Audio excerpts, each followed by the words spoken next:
Chapter 1. The Quiet Child. The tall ceilings echoed with every step. The marble floors were so shiny that they reflected everything: chandeliers, golden frames, and the endless lines of columns. This was home. A palace of glass and steel that stood high above the busy streets of New York City. For most, it would be a dream. For young Barron Trump, it was quiet. Too quiet. He was only a child, but he already knew his life was different. At 5 years old, Barron understood things that most kids didn't. He knew his father was important. He knew his last name wasn't just a name. It was a brand, a force, and a responsibility. When people said Trump, they either smiled brightly or frowned deeply. But what did that mean for him? He didn't know yet. Barron spent most of his time in his own world. His favorite room was his playroom. It was filled with everything a child could dream of: blocks, much bigger than normal ones, toy cars, some big enough to sit in, and books, rows and rows of colorful books. But Barron didn't need all these things. He was happy sitting by the large windows, watching the city below. Cars looked like ants. People looked like dots. The world below was noisy, busy, and alive. But up here, it was silent. Too silent. "Why don't you play with the other kids?" his mother, Melania, would ask softly. She always spoke softly to him. Her accent made her voice sound like a gentle song. She was his favorite person in the world. She understood him. "I don't want to," Barron would reply, looking at his shoes. Melania would smile a little, but there was sadness in her eyes. She wanted him to be happy. She wanted him to laugh and run like other children. But how could she give him that when the world outside wasn't safe? When every camera wanted a picture of him? When every stranger seemed to have an opinion about him?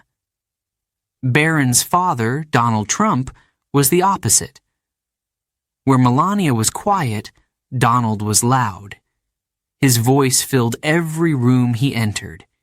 He would call Barron his little guy and pat his head, but Barron sometimes felt small, too small, in his father's presence. Donald was a giant in every way. He was always on the phone, on TV, or giving instructions to someone. "Barron will be the best, the smartest, the strongest," Donald would say proudly to anyone who listened. "He's a Trump, after all." Barron liked hearing that, but it also made him nervous. Was he supposed to be the best at everything? What if he wasn't? School was the hardest part of all. Barron didn't go to a normal school. His classes were private, with only a few other children. His teachers were kind, but the other kids looked at him differently. Sometimes they whispered about him. "His dad owns the whole building," one boy had said once. "That's not true," a girl replied. "He owns the whole city." They weren't exactly wrong. Barron wanted to tell them he was just a normal kid. But he wasn't sure if that was true anymore. At home, things weren't much easier. Even though the Trump penthouse was filled with luxury, it felt lonely. Donald was busy with work. His older siblings were grown up and had their own lives. Melania tried her best to be there for him, but Barron often found himself alone. The staff were kind. They called him Mr. Barron and always smiled at him. But they weren't friends. They were adults who followed his father's orders. Sometimes, when the house was too quiet, Barron would sit in the hallway and listen to their footsteps. It was the only sound that reminded him he wasn't completely alone. But Barron wasn't unhappy all the time. He loved drawing. He could spend hours with his sketchbook, creating castles, dragons, and rockets. His favorite drawing was of a spaceship flying over New York City. In the drawing, the spaceship wasn't just big, it was massive. It covered the whole city, its lights shining down on the people below. "It's me," Barron told his mother one day, pointing to the spaceship. "I'm watching everyone, but they can't see me." Melania's smile faded for a moment. Then she hugged him tightly. "You can be anything you want, my love," she whispered. But could he? Barron wasn't sure.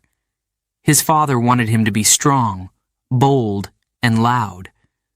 But Barron liked being quiet. He liked staying in the background where no one could find him. His mother said he could choose his own path. But how could he? His last name would always follow him. People would always compare him to his father. One night, Barron couldn't sleep. He walked out of his room and down the long hallway. The lights were dim, and the house felt even bigger at night. He stopped at the large doors to his father's office. Inside, he could hear his father's booming voice. He was talking about deals, buildings, and money. For a moment, Barron imagined himself standing in that office one day, wearing a suit, giving orders. But then, he thought of his spaceship. He thought of flying high above the city, free from everything below. Barron turned away from the door. He didn't want to be like his father. At least, not yet. He wanted to stay quiet for a little while longer. The next morning, Melania found him sitting by the window again, watching the city. "What are you thinking about, my love?" she asked. Barron shrugged. "Just everything." Melania sat beside him and took his hand. "You don't have to figure it all out now," she said. "Just take your time. You are special, Barron, in your own way." Barron didn't say anything, but he squeezed her hand. He didn't know what his future would be. He didn't know if he could be like his father or if he even wanted to be. But for now, he was just Barron. The quiet child. And that was enough. Chapter 2. A Mother's Shield. The cameras flashed like lightning, filling the room with blinding bursts of light. Voices called out from every direction, sharp and loud. "Melania, over here. How is Barron? What's it like being the First Lady?" Melania smiled. It was a soft, practiced smile. The kind that gave nothing away.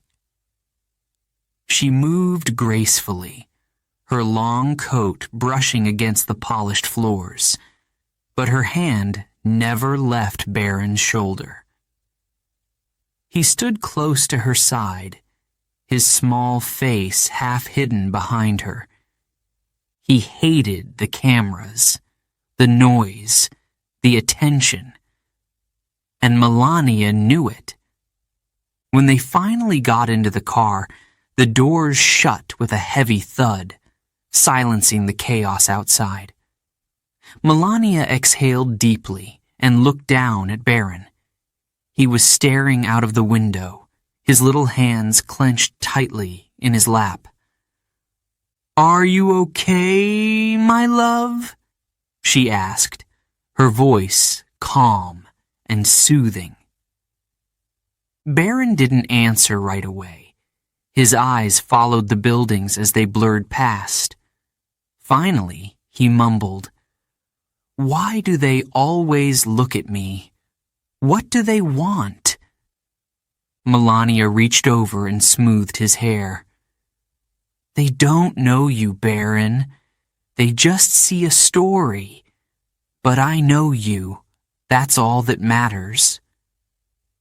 But was it all that mattered? Melania wondered this often, late at night when the world was quiet. Being the First Lady brought challenges she had never imagined. Every move she made was judged. Every word she spoke was analyzed. But none of that mattered as much as Barron. He was her heart, her purpose. She had tried to shield him from the spotlight. She had fought to keep his life as normal as possible. But how could she, when his last name was Trump? One afternoon, the whispers started again. A cruel article about Barron had appeared online. It claimed he was strange, that he wasn't like other children. Melania read the words slowly, her hands trembling with anger. She could handle people judging her. She could even handle people judging her husband. But Barron? No, that was too far. She marched into Donald's office, the article clutched in her hand. "Have you seen this?" she demanded, her voice sharper than usual. Donald glanced up from his desk, raising an eyebrow. "What is it now?" "Look what they are saying about Barron," she said, holding the paper out to him. Her voice cracked slightly, but her eyes were fierce. Donald skimmed the article, his expression unreadable. "It's just nonsense," he said finally. "People will talk. You know that." "But he's a child," Melania shot back. "They shouldn't talk about him like this. It's not fair." Donald leaned back in his chair, crossing his arms. "It's part of the package, Melania. They talk about all of us. Barron will get used to it." Melania shook her head. "He shouldn't have to get used to it. He's only 10 years old. He's innocent." Her voice softened on the last word, but her determination didn't waver. Donald sighed, rubbing his temples. "Fine. I'll talk to someone. We'll handle it." But Melania wasn't satisfied. She didn't trust the world to protect Barron. If anyone was going to fight for him, it would be her. That evening, she found Barron sitting on the carpet in his room, drawing. His sketchbook was open, and he was carefully coloring in a picture of a castle. It was surrounded by high walls and guarded by knights with shields. Melania sat down beside him, watching quietly. "What are you drawing?" she asked. "It's a castle," Barron said without looking up. "No one can get inside."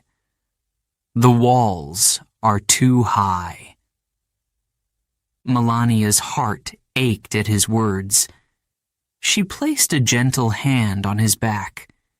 You don't need walls, Barron. You have me. I will protect you. Barron stopped coloring and looked up at her. But you can't stop them from looking at me, he said softly.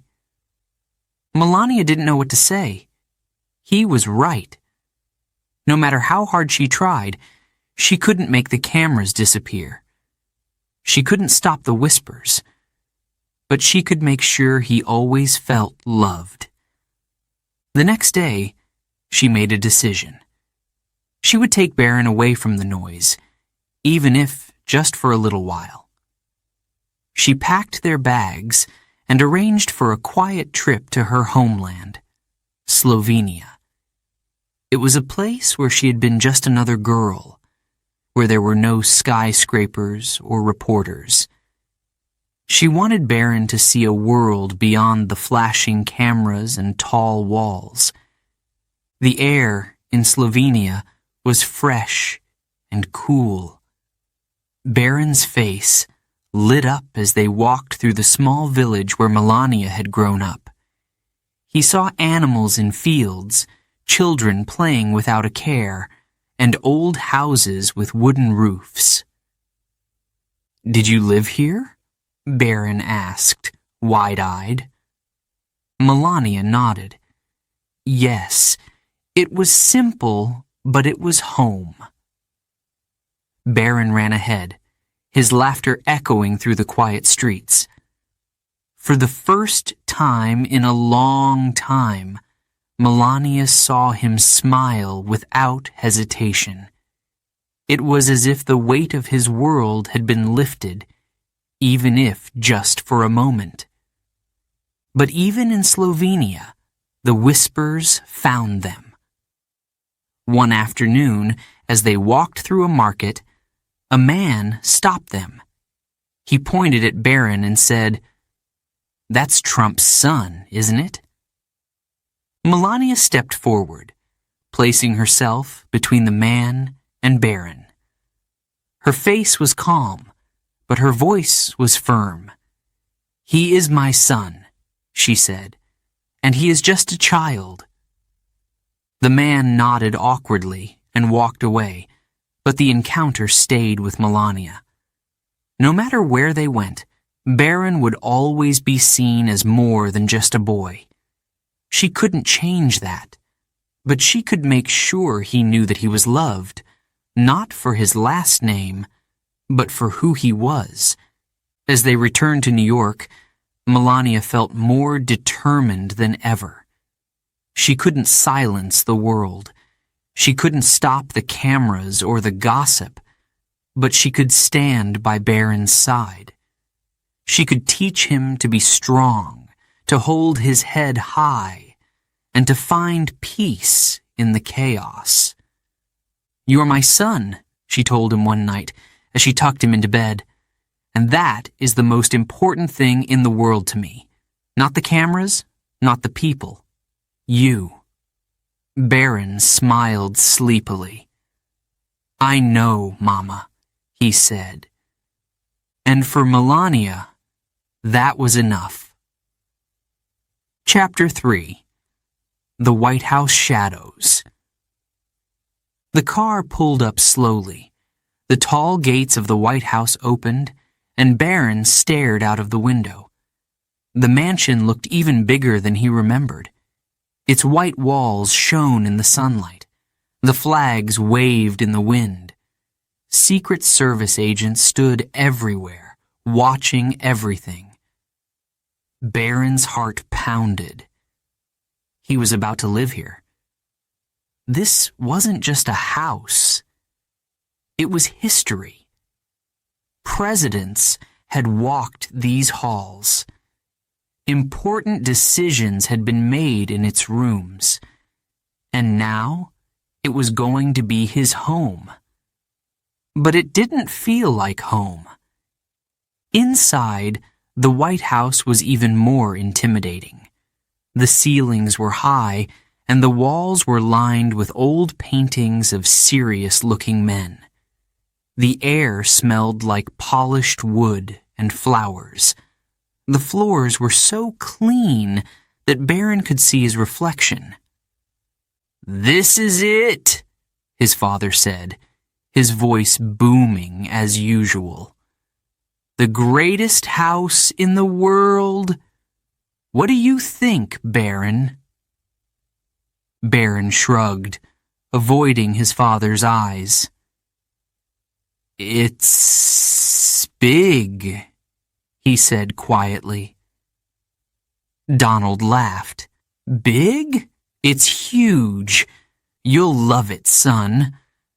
But Barron wasn't so sure. His mother walked beside him, holding his hand. "Don't worry, my love," she whispered. "We will make it comfortable for you." They walked through room after room. Each one was grander than the last. There was the blue room with its shiny gold furniture, the Lincoln bedroom with its old, creaky bed, and the Oval Office, where his father would spend most of his time. Barron didn't say much. He couldn't stop thinking about how quiet the house felt. It wasn't the same kind of quiet as their home in New York. This quiet felt heavy, like the house was waiting for something. That night, Barron couldn't sleep. His new bedroom was huge, with a 4-poster bed and thick curtains that blocked out the moonlight. But it didn't feel cozy. He missed his old room. He missed the familiar sounds of the city outside his window. He climbed out of bed and opened the door. The hallway was dark, and his footsteps echoed as he walked. The house felt alive in a strange way. The wooden floors creaked. The old walls seemed to sigh. Barron turned a corner and stopped. A portrait of Abraham Lincoln stared down at him. The eyes in the painting seemed to follow him, no matter where he stood. Barron shivered and hurried back to his room. The next morning, breakfast was served in the state dining room.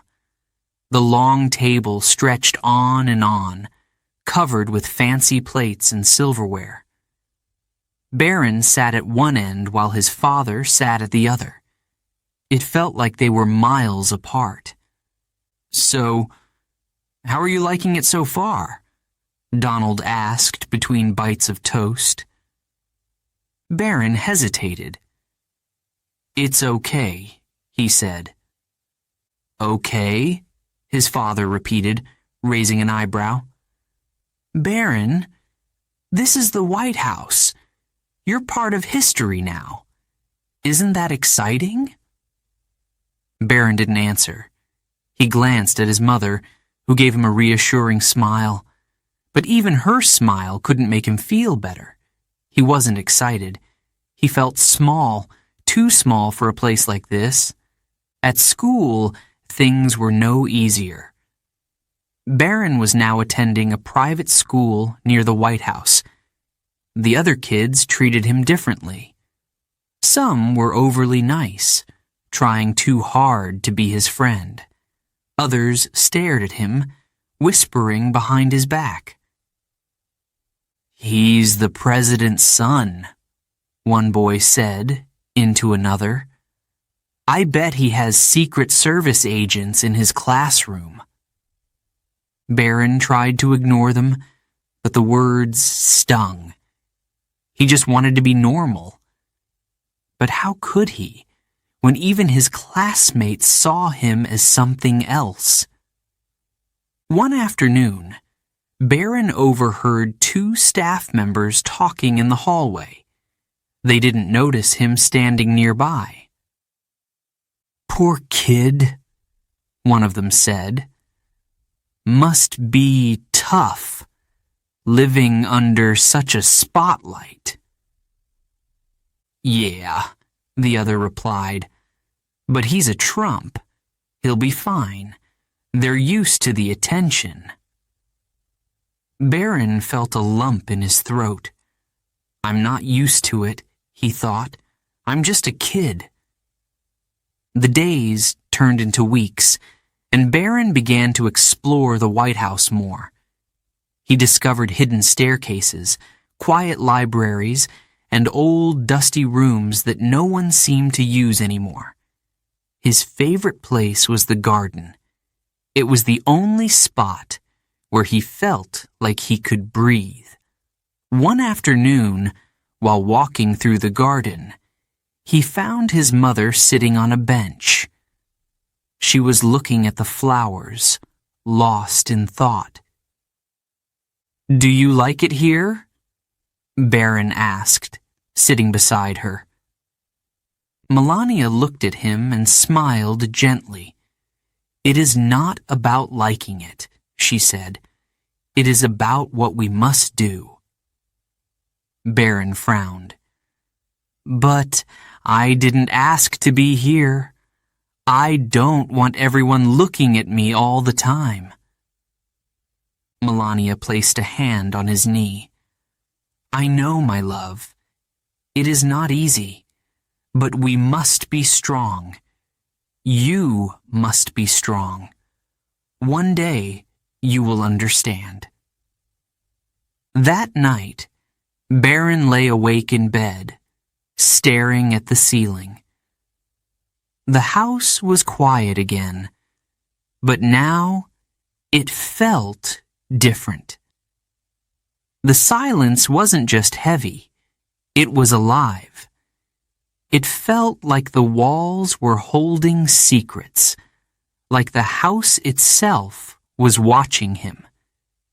He thought about the presidents who had lived here before: Lincoln, Kennedy, Roosevelt. What had it been like for their families? Had their children felt the same pressure he felt now?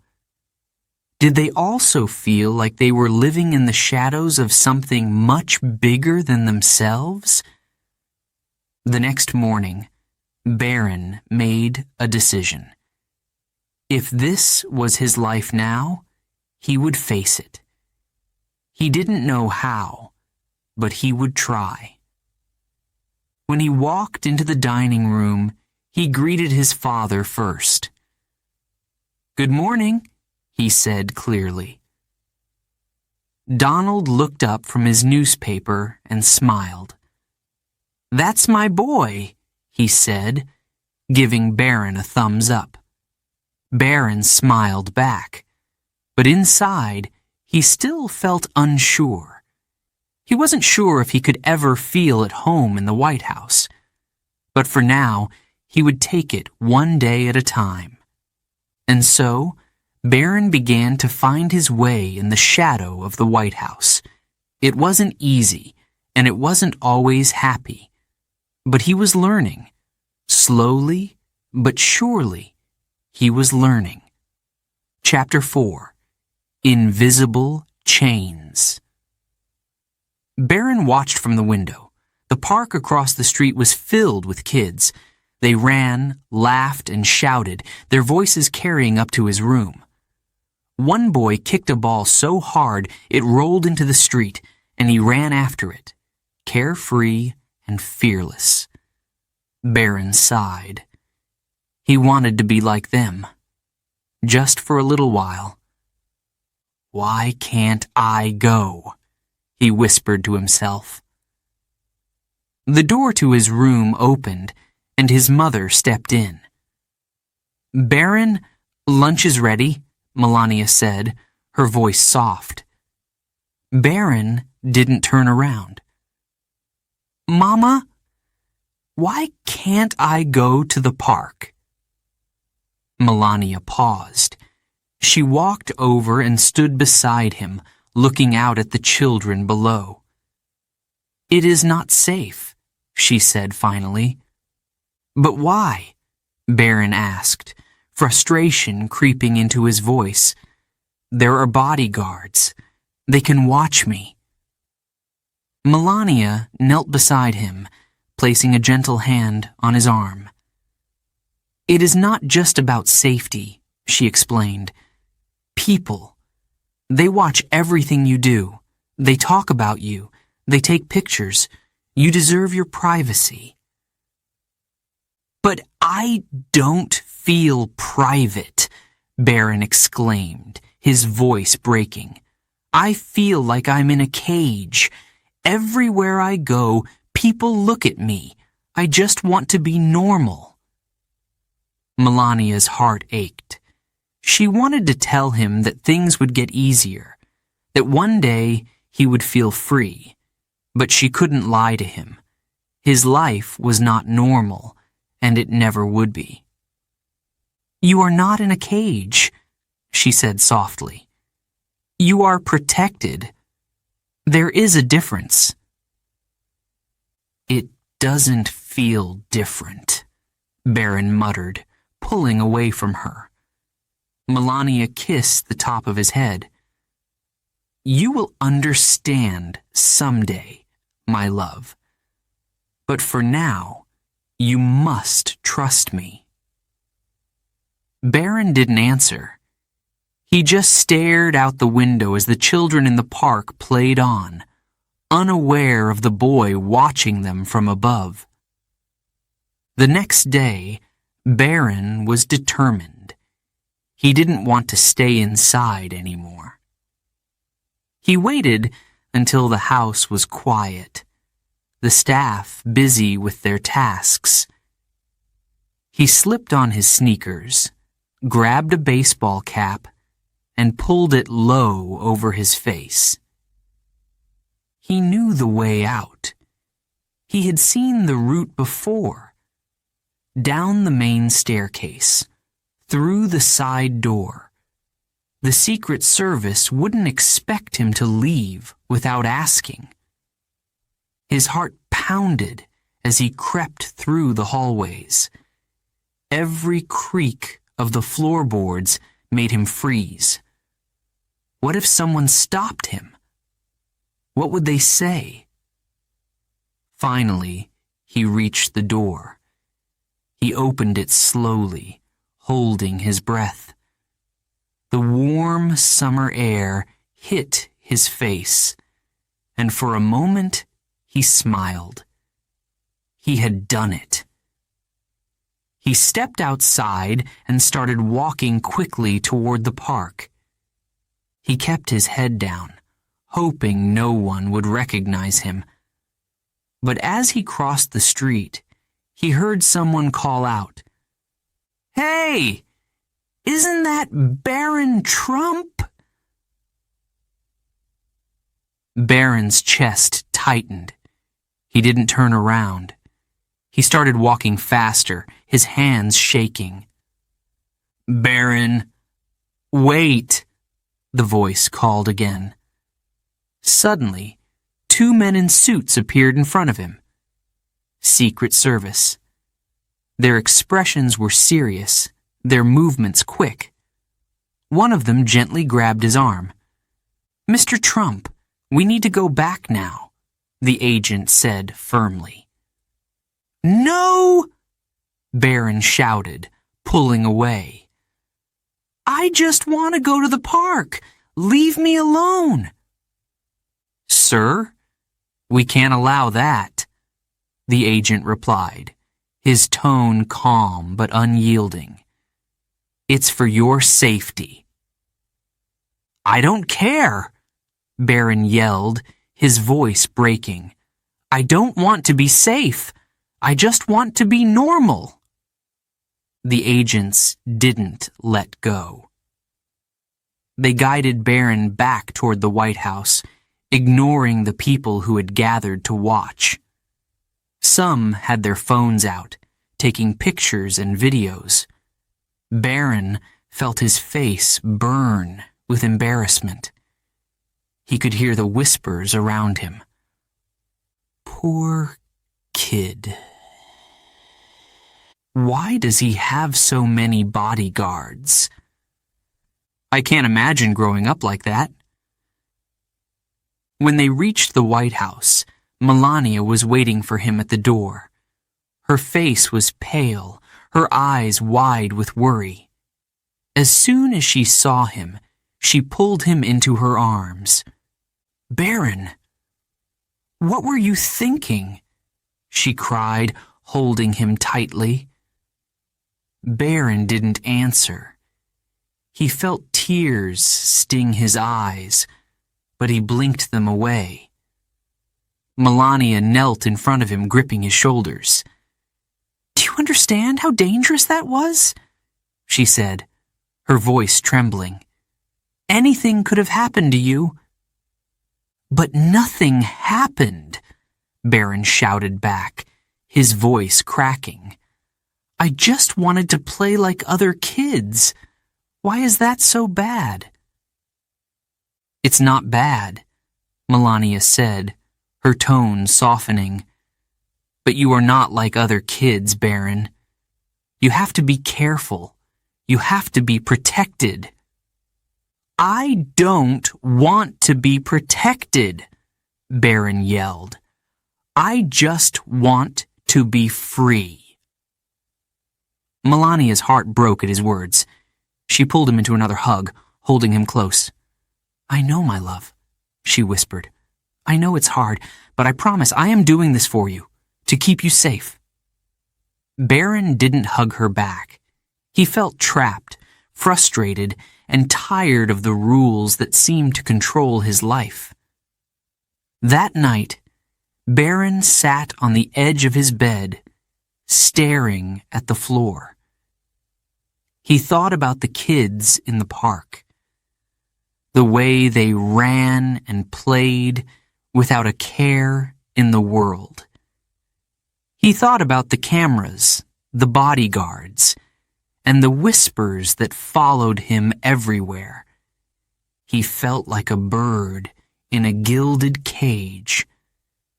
The cage was beautiful, yes, but it was still a cage. Melania came into his room and sat beside him. She didn't say anything at first.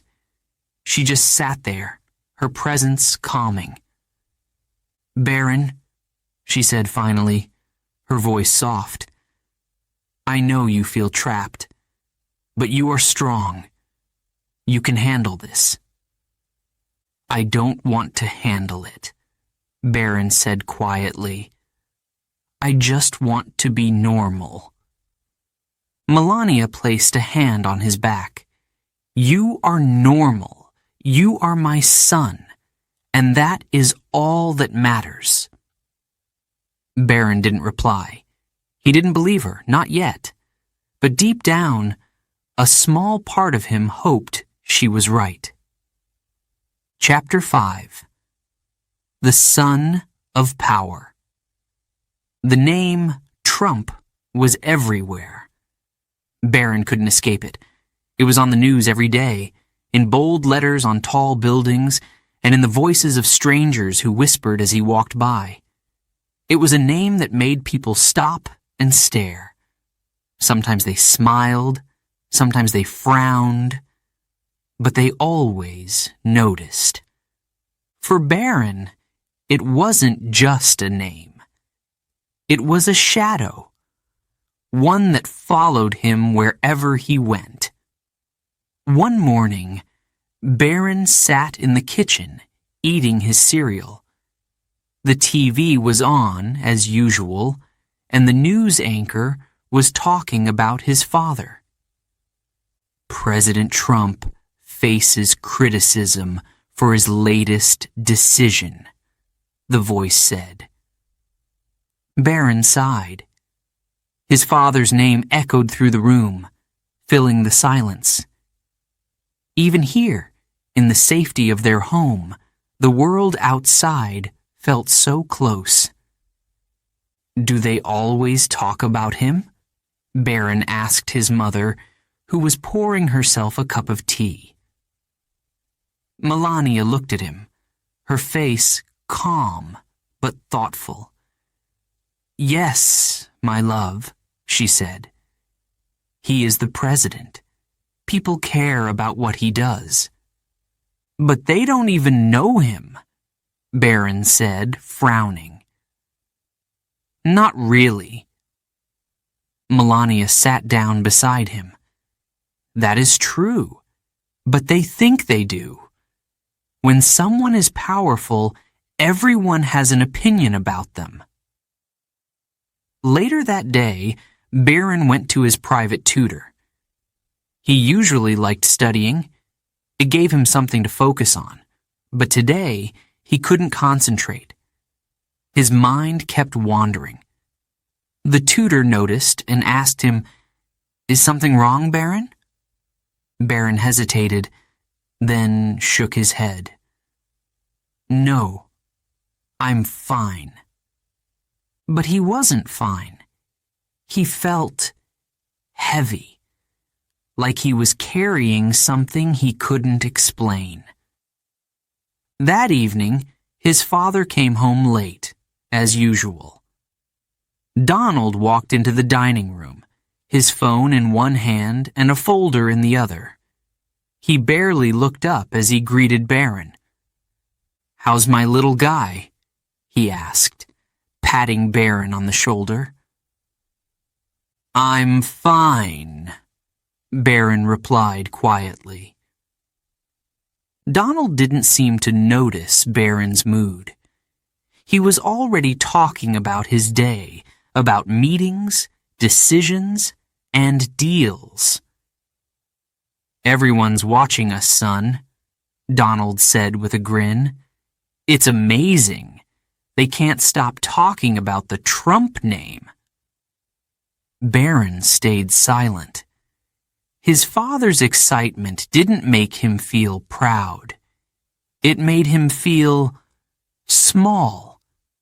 That night, Barron lay awake in bed, staring at the ceiling. His father's words echoed in his mind. They can't stop talking about the Trump name. But what about his name? Barron didn't want to be just Trump's son. He wanted to be someone on his own. But how could he when the world only saw him as part of his father's story? The next day, Barron had soccer practice. He loved playing soccer. It was one of the only times he felt free. When he was on the field, he didn't have to think about his last name or the cameras. He could just run, kick, and play. But even here, the shadow followed him. "Hey, Trump!" one of the boys shouted as Barron scored a goal. "Nice shot, man!" Barron frowned. He didn't like being called Trump. He wanted to say, "I have a first name, you know." But he didn't. He kept playing, pretending it didn't bother him. After practice, a group of kids gathered around him. One of them asked, "So, what's it like living in the White House?" Another added, "Do you ever talk to world leaders?" Barron tried to answer their questions, but they kept coming. "Do you get to fly in Air Force One? Is your dad really as rich as they say? What's he like at home?" Barron felt overwhelmed. "I don't know," he said, finally, his voice sharp. "I don't think about it." The kids looked surprised. They didn't mean to upset him. But Barron walked away, his heart heavy again. At dinner that night, Barron finally spoke up. "Dad," he said, looking across the table, "why does everyone care so much about our name?" Donald put down his fork, clearly surprised. "What do you mean?" "Everyone keeps talking about you." "About us," Barron said. "It's like they think they know us, But they don't. It's weird. Donald smiled. That's because our name means something, Barron. It's power, respect, success. But what about me? Barron asked, his voice quieter now. What if I don't want to be all those things? What if I just want to be me? Donald looked at him for a long moment, his expression unreadable. Then he said, "You're part of this family, son. That name will always be yours, but what you do with it is up to you." That night, Barron thought about his father's words. What you do with it is up to you. Could it really be that simple? Could he choose to be more than just the president's son? More than a Trump? The next morning, Barron woke up early. He grabbed his sketchbook and began drawing. He didn't draw castles or rockets this time. Instead, he drew himself, standing tall, holding a soccer ball in one hand and a pencil in the other. In the background, the Trump name was written in bold letters. But this time, it wasn't overshadowing him. It was just there. When he showed the drawing to his mother, she smiled. "This is beautiful, Barron," she said. "You are finding your own story." Barron looked at the drawing again. For the first time, he felt a little lighter. The name Trump would always be a part of him, but it didn't have to define him. He was Barron. Just Barron. And that was enough. Before we begin Chapter 6, a quick note for our listeners. You're currently listening to this audiobook on WooEnglish. Remember, this content is specially made for WooEnglish listeners only. If you're hearing it on any other channel, it may be a violation of WooEnglish's rights. Please ensure you're tuned into the right source to fully enjoy and respect this audiobook journey. Now, let's continue the story. Chapter 6. Friends or Foes? The classroom buzzed with laughter and chatter. Barron sat at his desk, pretending to be focused on his book, but his mind wandered. He glanced at his classmates. They seemed so carefree, so normal. He wanted to feel like that too. "Hey, Barron," a boy's voice called. It was Ethan, one of the few kids Barron talked to at school. Barron looked up and smiled a little. "Hi." "Do you want to sit with us at lunch today?" Ethan asked, gesturing toward a small group of kids in the corner. They were laughing and joking, their voices echoing in the large classroom. Barron hesitated. He wasn't sure if they really wanted him there or if they were just curious about him, but Ethan seemed genuine. "Sure," Barron said quietly. At lunch, Barron sat with Ethan and his friends. They asked him a lot of questions, but not the usual ones about his dad or the White House.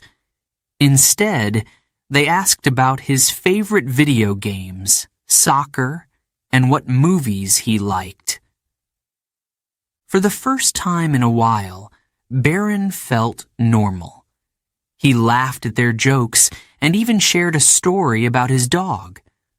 For a moment, he forgot about the cameras, the security, and the heavy weight of his name. But deep down, he still felt a small doubt. Could he trust them? Or were they just being nice because of who he was? A few days later, Ethan came over to Barron's table again. "Hey, Barron," he said with a grin. I was wondering, what's it like living in the White House? Do you get to see the president every day? Barron froze. The question caught him off guard. Ethan had never asked about his family before. It felt strange. "It's okay, I guess," Barron said cautiously. Ethan nodded, his grin growing wider. "Come on, you must have some cool stories. Like, what's your room like? Do you ever see famous people?" Barron shrugged. "Sometimes." Ethan leaned in closer. "You can tell me, Barron.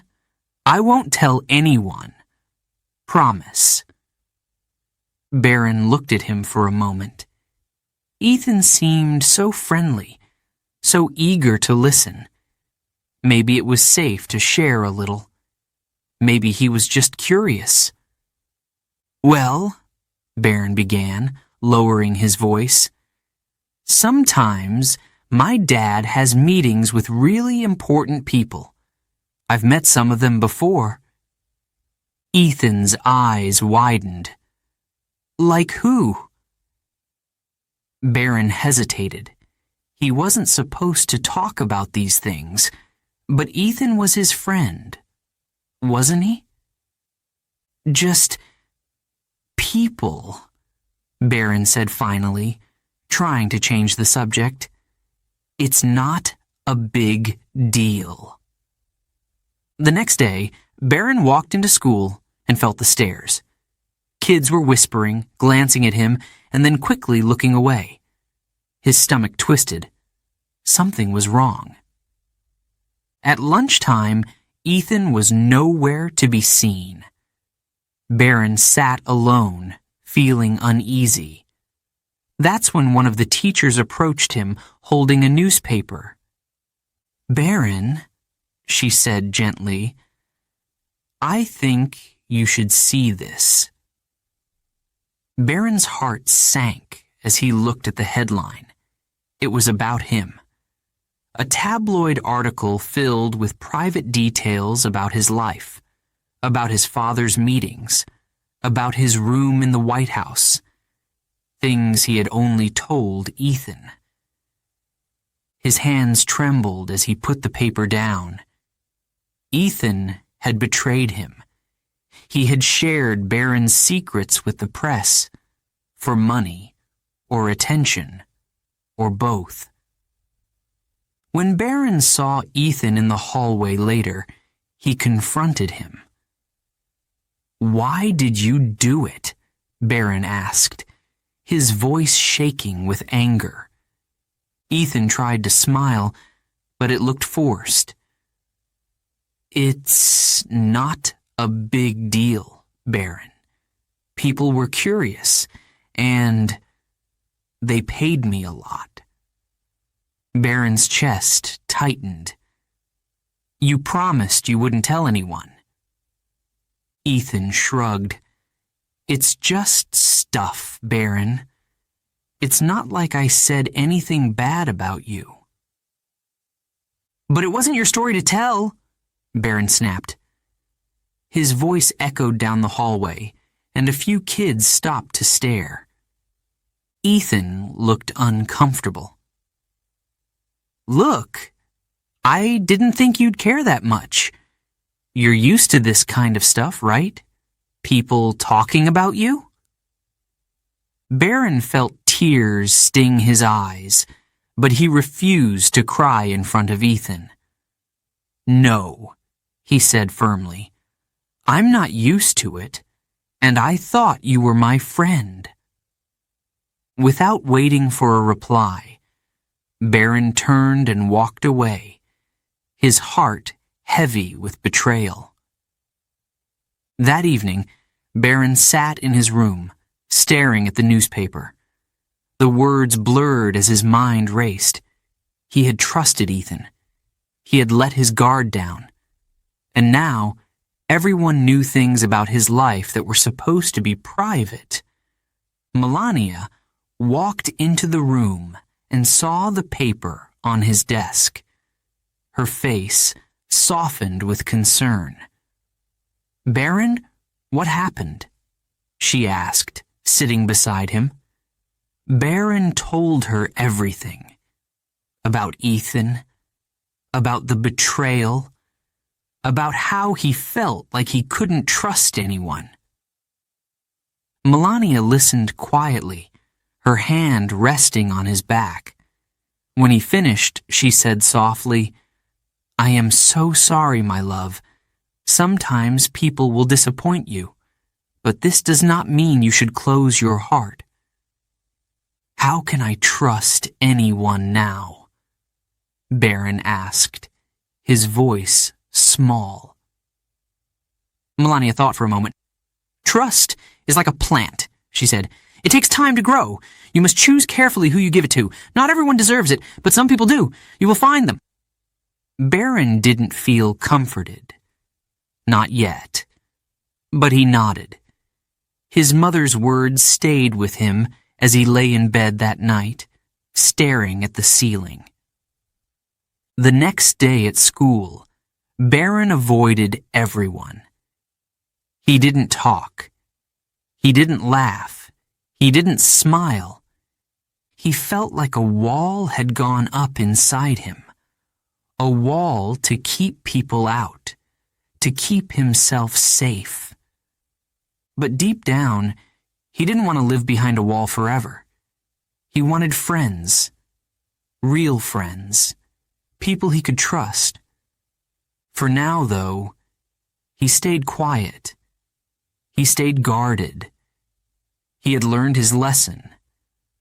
Trust was precious, and not everyone deserved it. Chapter 7. A World Divided. Barron sat in the back seat of the car, staring out the window. The streets were full of people, holding signs and chanting. Some of the signs had his father's name in bold letters. Some were supportive, others were not. He pressed his forehead against the glass, feeling a strange mix of emotions. He had seen protests on TV before, but seeing it in person was different. It was louder. It was angrier. It felt real. "Why are they so mad, Mama?" he asked softly, turning to his mother. Melania, sitting beside him, glanced at the crowd. Her face was calm, but her eyes showed worry. "People have different opinions," she said gently. "They do not always agree with your father, or with us." "But why do they hate us?" Barron asked. His voice cracked. He wasn't sure he wanted to know the answer. Melania reached over and squeezed his hand. "Not everyone hates us, my love. Many people care about what your father does. They believe in him. But being in this family means we will always have people who disagree." Barron nodded, but the words didn't make him feel any better. He leaned back in his seat, trying to ignore the shouting outside. It was hard not to take it personally. He was just a kid. Why did these people care about him or his family so much? As they pulled into the White House gates, the noise faded, replaced by the quiet hum of security. Barron stepped out of the car, his heart still heavy. The protest might have been outside, but it felt like it followed him inside. The next day at school, Barron felt the weight of the world more than ever. The whispers started as soon as he walked into the classroom. "Did you see the news?" one boy whispered to another. "There was a huge protest outside the White House yesterday." "Yeah," the other boy replied. "My parents said it's because of something Barron's dad did." Barron clenched his fists. He tried to ignore them, but the words stuck in his mind. They were talking about his family like they were a headline, like they weren't real people. At lunchtime, he sat alone. He didn't feel like dealing with anyone, but even from across the cafeteria, he could feel the stares. He wondered what they were thinking. Were they judging him? Did they blame him for his father's decisions? That evening, Barron sat on the couch, scrolling through his phone. He knew he shouldn't look at social media, but he couldn't help himself. The comments were everywhere. Trump's son is probably just like him. Poor kid. He didn't choose this life. He's rich. What does he have to complain about? Barron put his phone down, his chest tight. He felt trapped between two worlds. On one side, people expected him to be just like his father, confident, bold, and powerful. On the other side, people assumed he was spoiled and didn't understand how hard life could be. But no one really saw him. The real him. Later that night, Barron found his mother in the kitchen. She was sitting at the counter, a cup of tea in her hands. She looked up when he walked in and smiled softly. "What's wrong, Barron?" she asked. She always seemed to know when something was bothering him. Barron sat down across from her. "Why does everyone think they know me?" he asked, his voice small. "They don't know what I'm like. They don't know what it's like to be me." Melania reached across the table and took his hand to his hand. "You are right," she said. "They do not know you, but you cannot let their opinions change who you are." "It's hard, Mama," Barron said. "Everywhere I go, people talk about me, or Dad, or us. It's like I can't just be Barron. I'm always Trump's son." Melania nodded, her face thoughtful. "It is not fair," she admitted. "But you must remember, you are more than your last name. You are strong, kind, smart, and you are my son." Barron felt a lump in his throat. He wanted to believe her, but it was hard. The world seemed so divided. He didn't know where he fit in. The next day at school, Barron faced another challenge. During history class, the teacher started a discussion about the presidency. One of the students raised their hand and said, "I think the president is doing a terrible job. My parents say he only cares about himself." Barron froze. He could feel everyone's eyes on him. The teacher glanced at Barron, then quickly changed the subject, but the damage was done. Barron felt like he was shrinking in his seat. He wanted to say something, to defend his father. But what could he say? After class, one of the boys approached him. "Hey, Barron," he said awkwardly. "I didn't mean anything by what I said in there.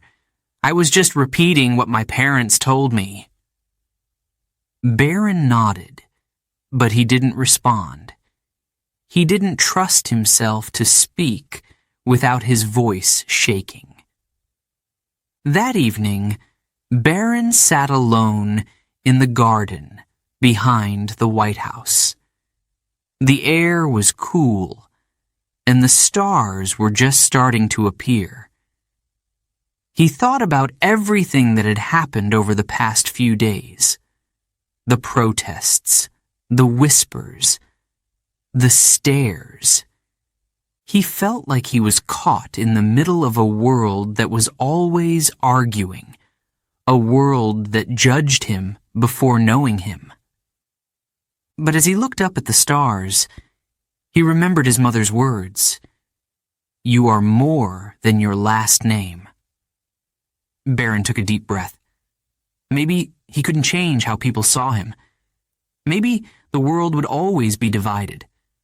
But he could decide how he saw himself. And that was a start. Chapter 8.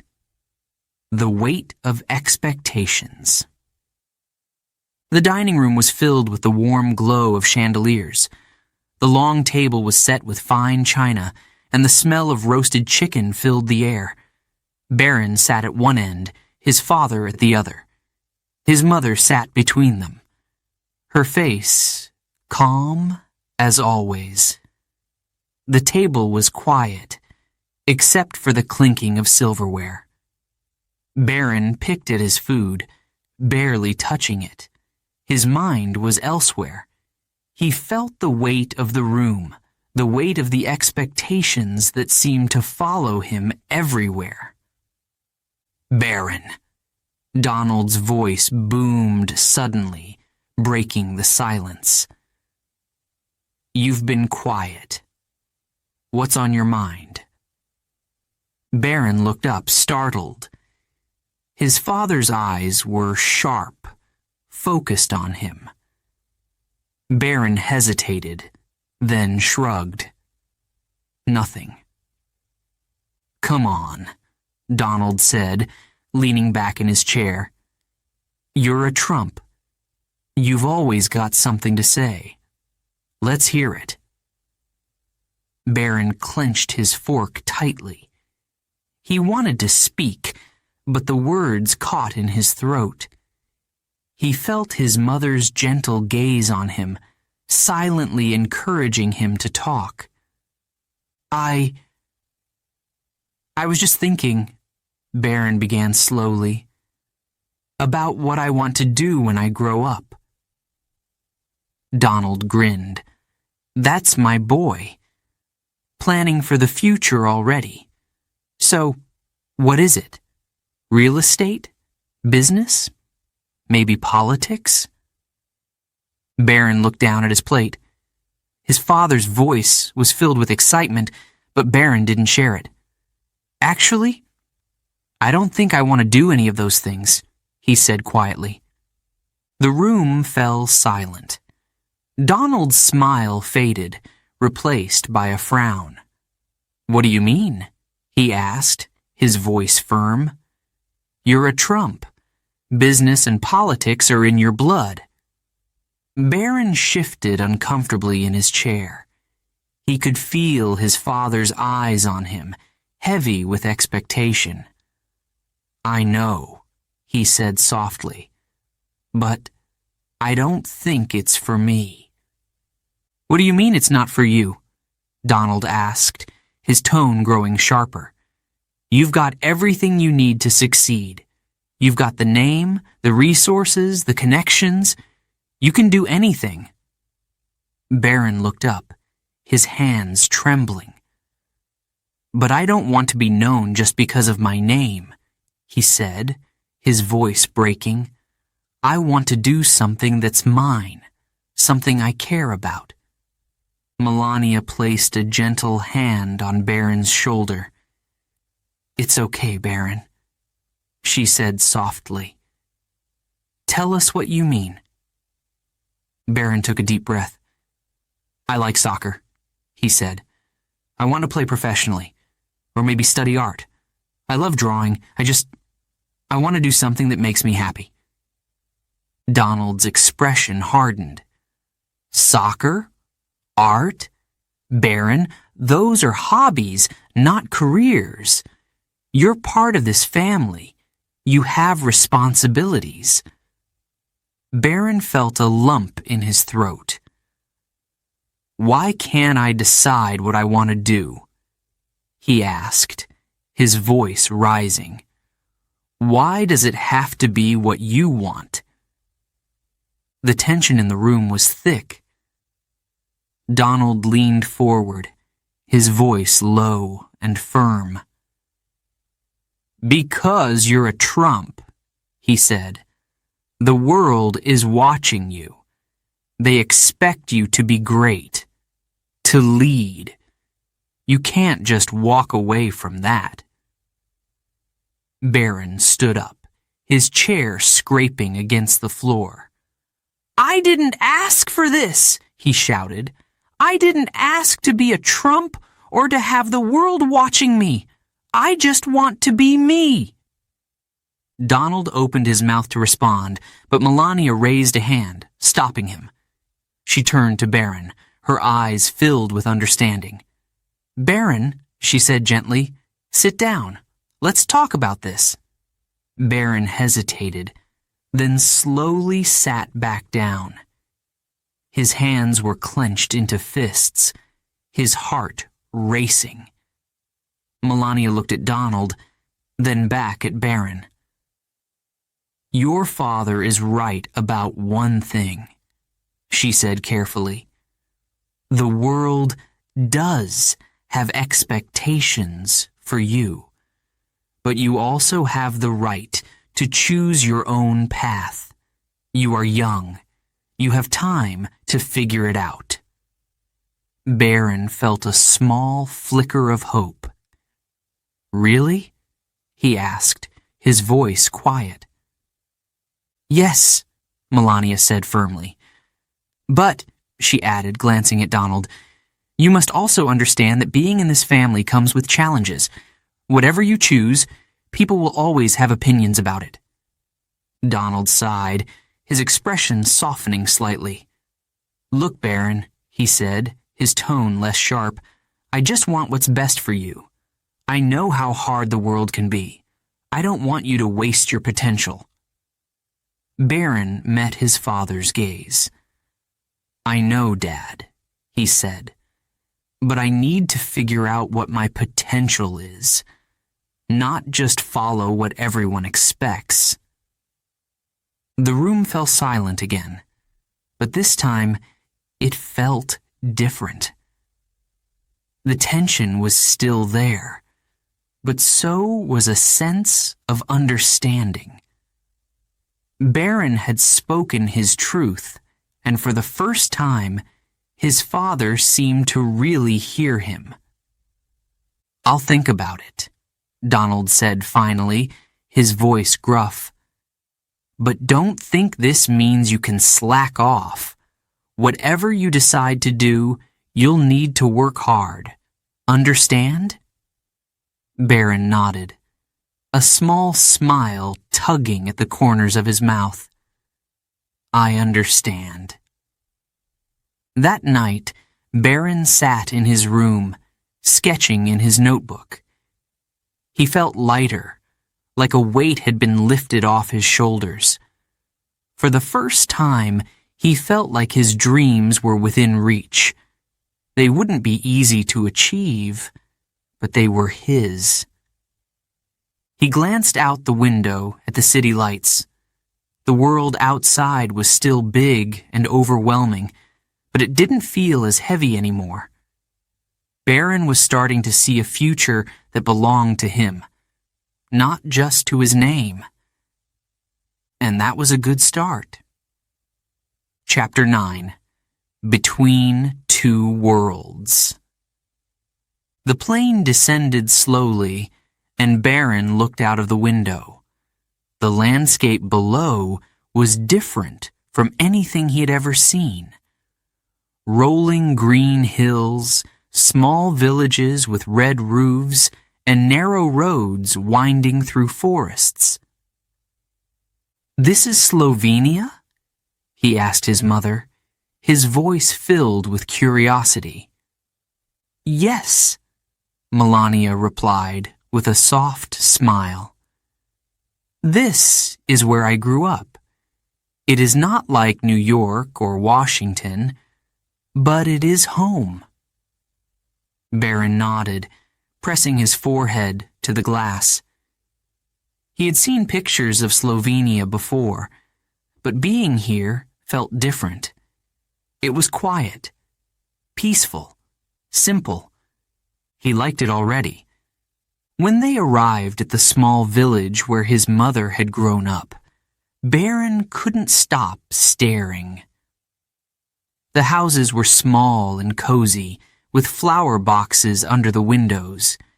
People waved as they passed, their faces kind and warm. "It's so different," Barron said. "Everyone's so friendly." Melania laughed softly. "Yes, my love. Life here is slower. People take time to know each other. There is no rush." Barron followed his mother through the village, listening as she spoke to the locals in her native language. They smiled at him, some patting his shoulder or saying something he didn't understand. He smiled back, feeling a strange sense of calm. They stayed in a small house that belonged to Melania's sister. It wasn't fancy, but it was cozy. Barron's room had a wooden bed, a small desk, and a window that overlooked the hills. At night, he could hear crickets chirping and the soft rustle of leaves. "This is so different from the White House," Barron said one evening as he sat by the window. Melania joined him, looking out at the darkened hills.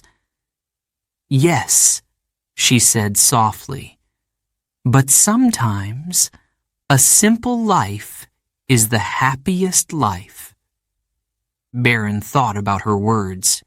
He loved the quiet of Slovenia. He loved the way people treated him like a normal boy, not the son of a president. For the first time in a long time, he felt free. During their visit, Barron spent his days exploring. He hiked through the hills, picking wildflowers and watching birds. He helped his mother's family with chores, like feeding the chickens and picking vegetables from the garden. One afternoon, he sat by a small river, dipping his feet into the cool water. He felt happy. It was a feeling he hadn't felt in a long time. But the peace didn't last forever. One evening, as Barron and Melania walked through the village, a man approached them. He held a camera and started taking pictures. Melania immediately stepped in front of Barron, her expression sharp. "No," she said firmly, her voice strong despite her calm tone. "Please, leave us alone." The man hesitated, but then he lowered his camera and walked away. Barron watched him go, his chest tightening. He had forgotten, just for a little while, that his life was never truly private. The next morning, Barron woke up to find his name in the news again. A picture of him by the river had been posted online, along with an article about his visit to Slovenia. It wasn't anything negative, but it still stung. "Why can't they just leave us alone?" Barron asked his mother at breakfast. "I'm just a kid." Melania placed a hand on his arm. "I know, my love," she said softly. "But this is our life. People will always be curious." Barron frowned. "I don't want them to be curious. I just want to live." Melania's face softened, and she reached across the table to hold his hand. "You are stronger than you know, Barron," she said. "You can find peace, even in a life like ours. But you must choose it." When it was time to leave Slovenia, Barron felt a deep sadness. He didn't want to go back to the loud, busy world of Washington. He didn't want to face the cameras, the whispers, or the expectations. On the plane ride home, He stared out the window, watching the hills disappear into the clouds. "I wish we could stay," he said quietly. Melania placed a hand on his shoulder.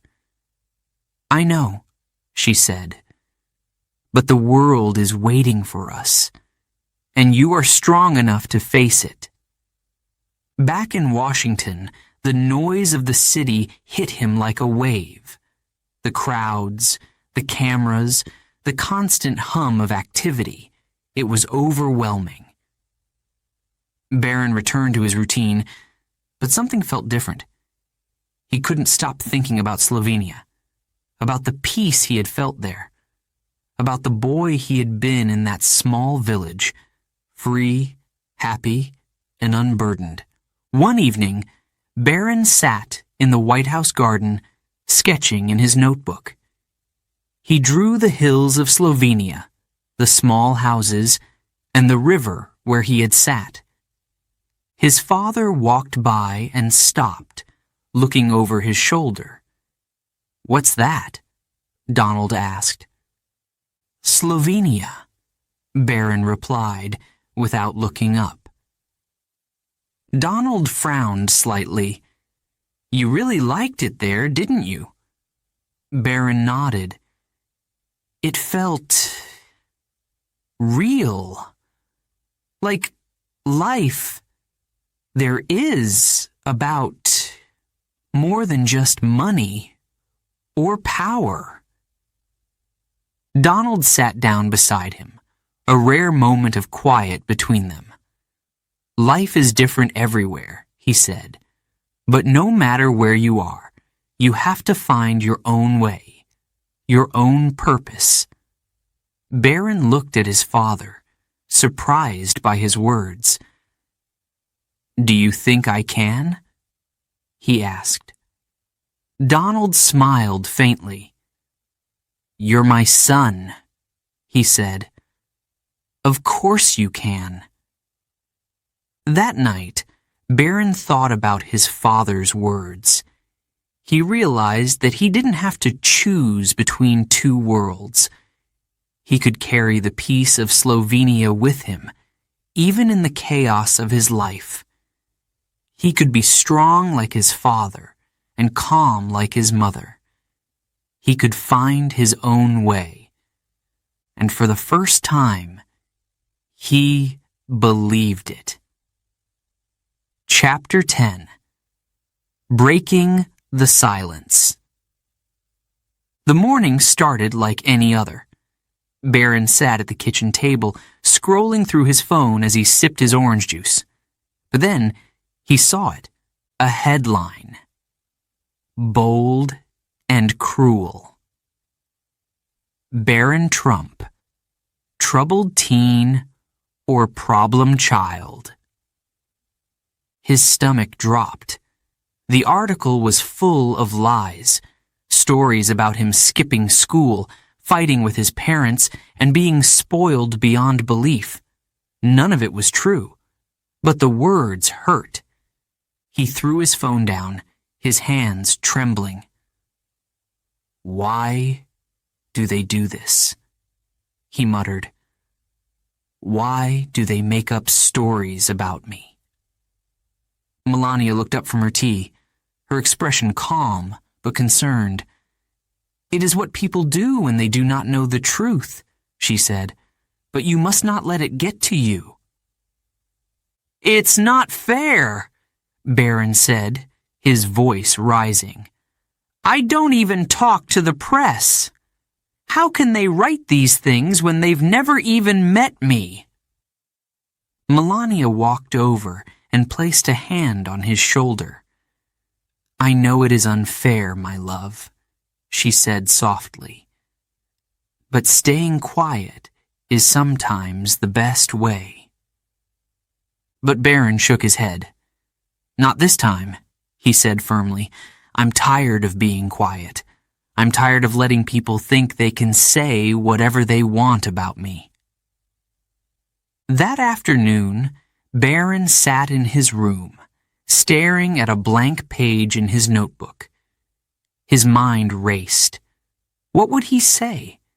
How could he explain what it was like to live his life? After a few moments, he picked up his pen and began to write. The words flowed out of him, raw and honest. He wrote about the cameras, the whispers, and the pressure to be perfect. He wrote about how lonely it felt to live in a world where everyone thought they knew him. When he finished, he read it over. His hands were shaking, but his heart felt lighter. He knew what he had to do. The next day, Barron asked his parents if he could speak publicly. At first, Donald raised an eyebrow. "You sure about this, son?" he asked. "Once you say something, you can't take it back." "I'm sure," Barron said. "I need people to know the truth. I need them to know who I really am." Melania nodded, her face filled with pride. "If this is what you want, Barron, we will support you." A week later, Barron stood backstage at a press conference. The room beyond was filled with reporters, their cameras pointed at the podium. His heart pounded as he peeked out at the crowd. He had never spoken in front of so many people before. "You've got this," Melania whispered, squeezing his hand. Donald gave him a pat on the back.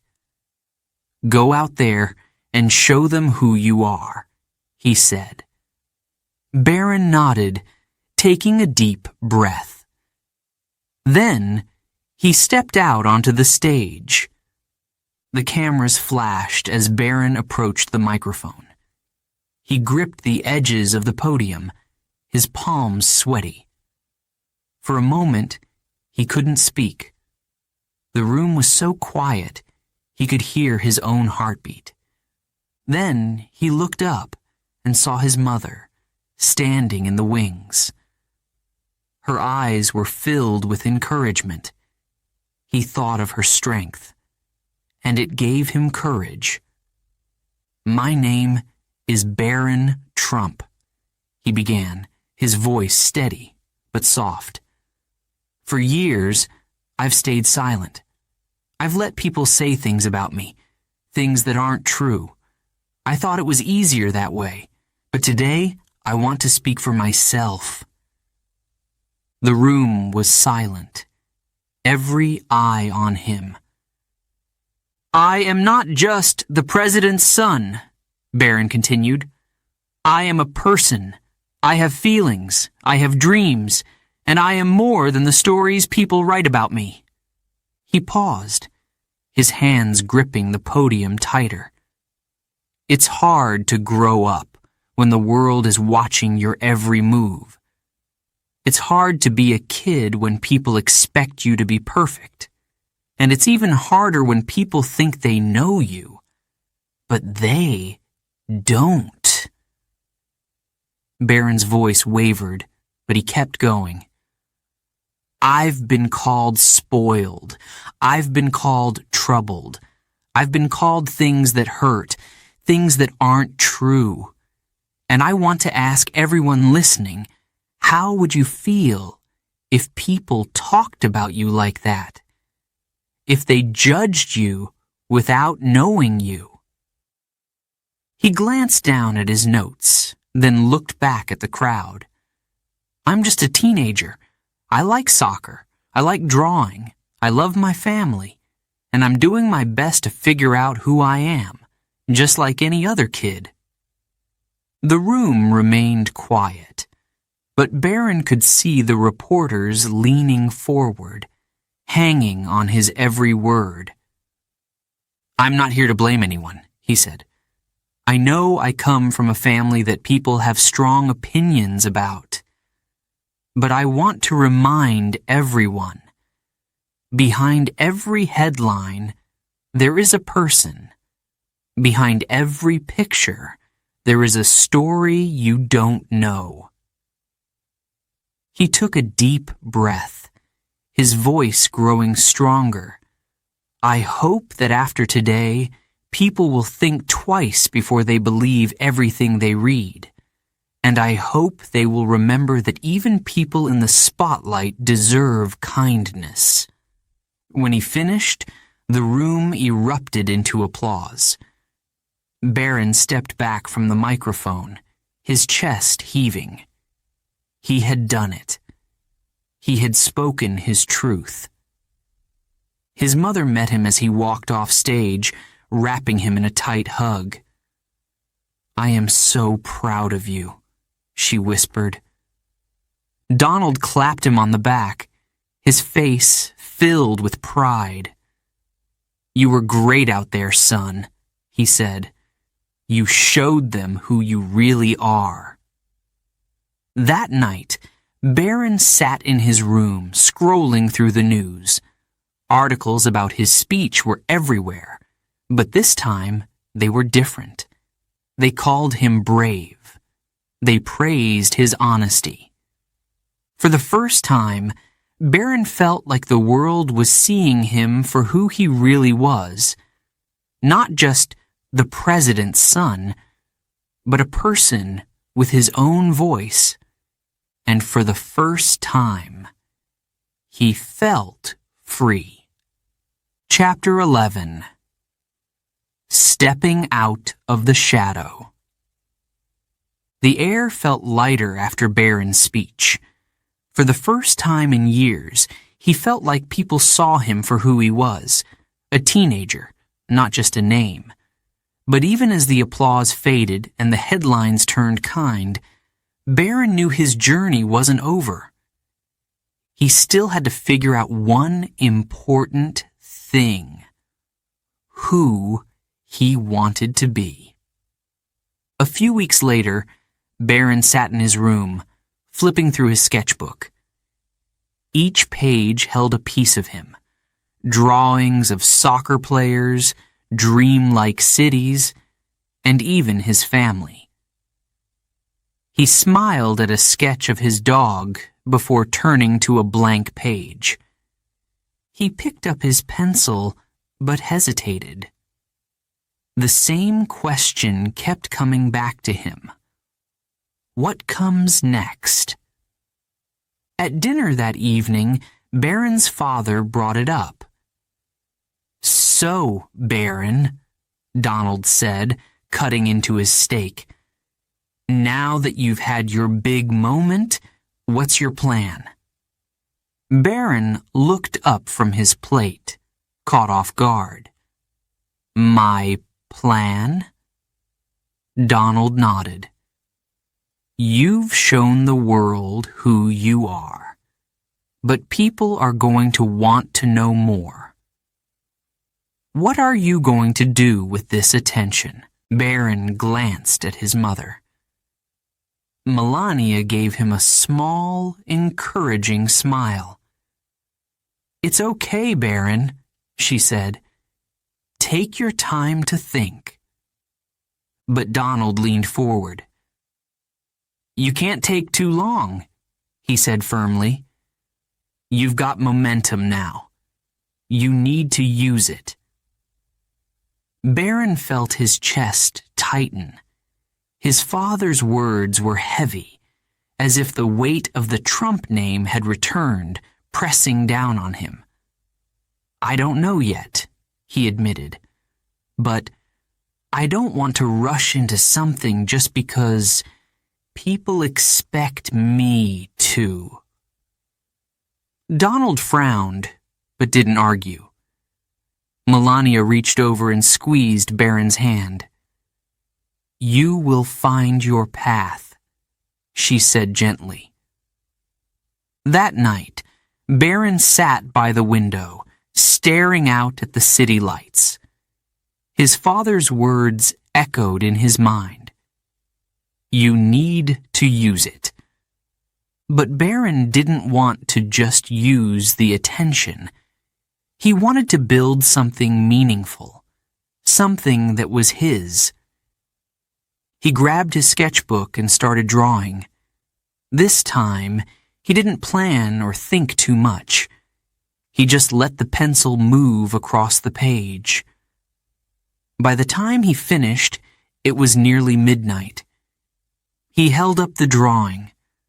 A boy standing at the edge of a forest, looking at a bright, open field ahead.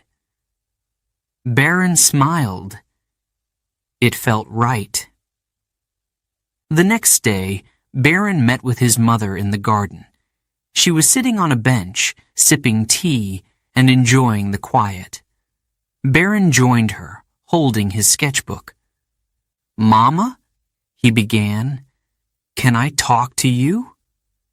"Of course, my love," Melania said, setting down her cup. "What is on your mind?" Barron opened his sketchbook and showed her the drawing.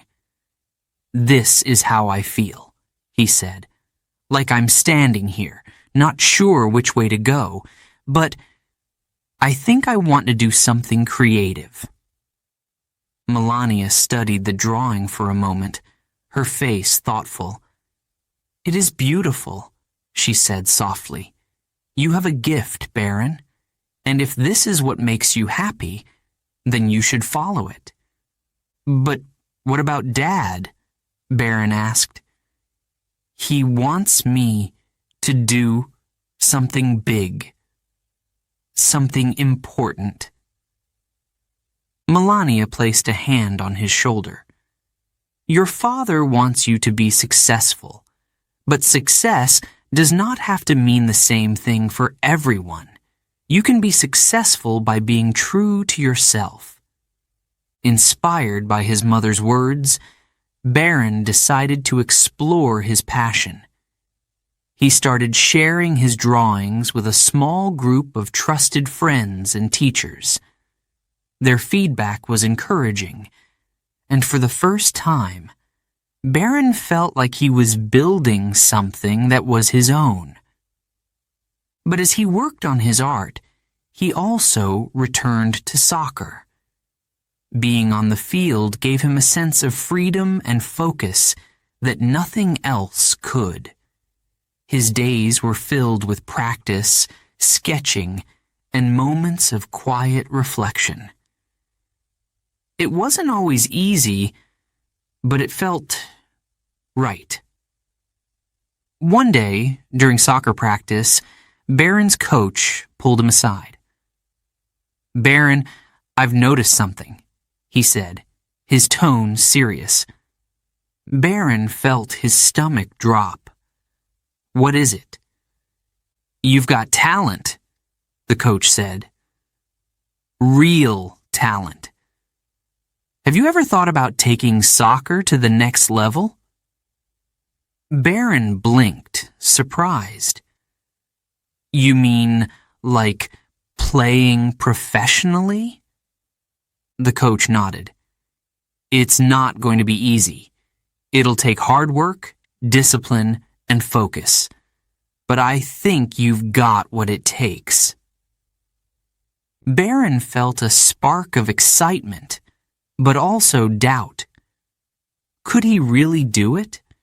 Could he juggle his love for soccer and art? And what would his father think? That evening, Barron sat down with his parents to talk.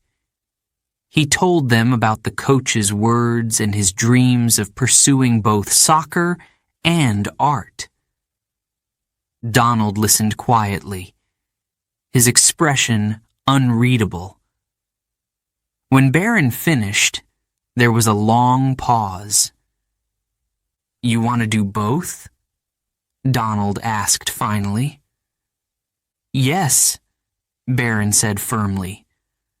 "I love both. And I think I can make it work."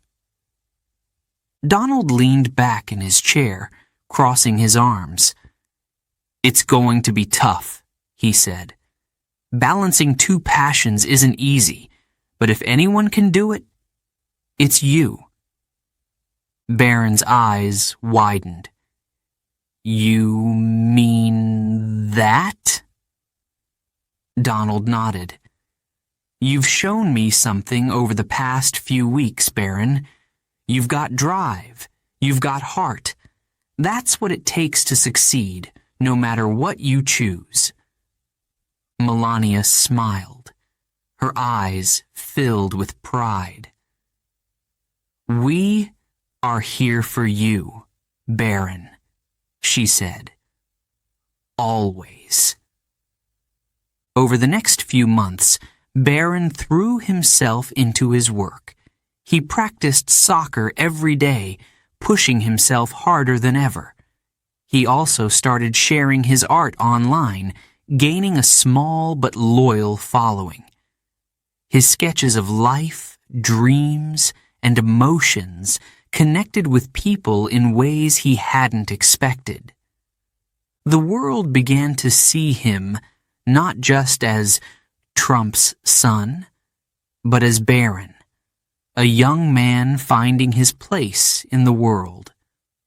One evening, as Barron sat in his room, scrolling through the comments on his latest artwork, he saw a message that stood out. "Thank you for sharing this. It reminds me that it's okay to be myself." Barron smiled, his heart full. For the first time, he felt like he was stepping out of his father's shadow and into his own light. Chapter 12. Becoming Barron.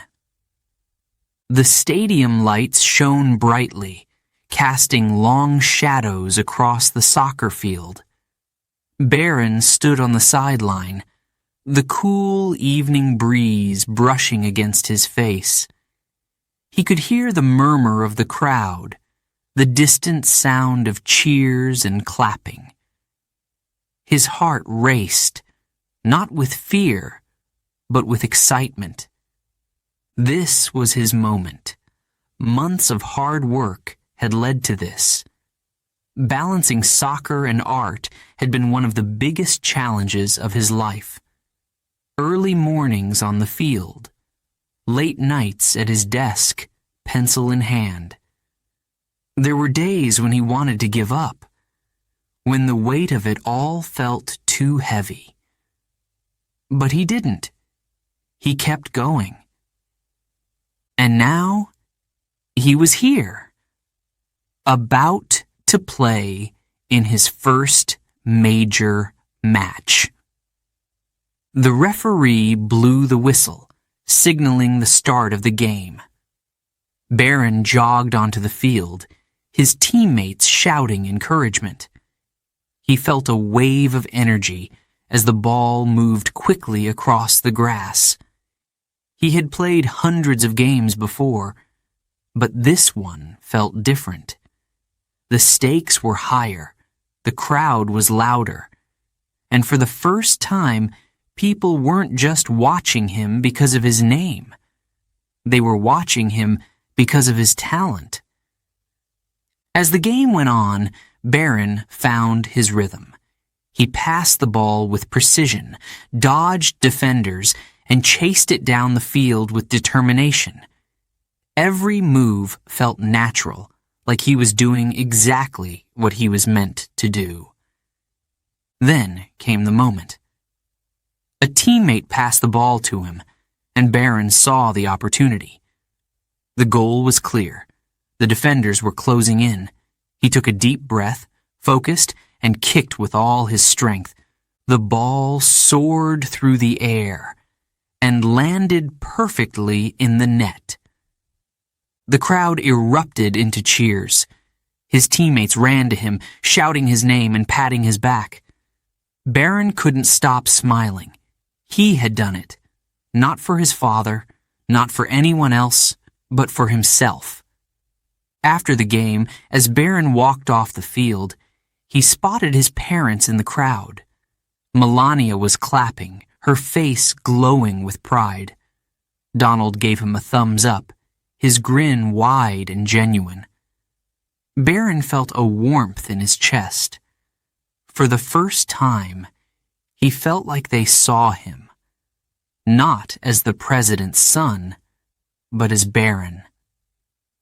That night, as he sat in his room, Barron picked up his sketchbook. The events of the day were still fresh in his mind. The cheers, the goal, the feeling of accomplishment.